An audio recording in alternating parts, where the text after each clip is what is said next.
ঈদ শেষে সচিবালয়ে কর্মব্যস্ত প্রধানমন্ত্রী। বিদেশে উচ্চশিক্ষায় 10 লাখ টাকা পর্যন্ত ঋণ দেওয়ার নির্দেশ।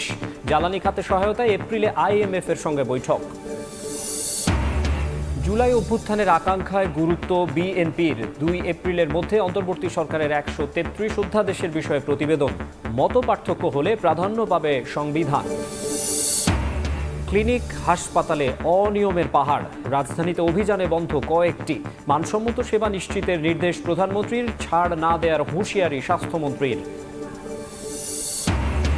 পাম্পে পাম্পে আজও দীর্ঘ লাইন। ডিপো থেকে মিলছে চাহিদার 3 ভাগের 1 ভাগ। বিক্রি বাড়ায় সংকট, দাবি মন্ত্রীর। জ্বালানি সরবরাহে ইতিবাচক সাড়া ভারতের। এবং মানব পাচার মামলায় গ্রেফতার 1-11 আলোচিত সাবেক সেনা কর্মকর্তা মাসুদ উদ্দিন। বিদেশে শ্রমিক পাঠানোর নামে প্রতারণা ও অবৈধ সম্পদ অর্জনের অভিযোগ।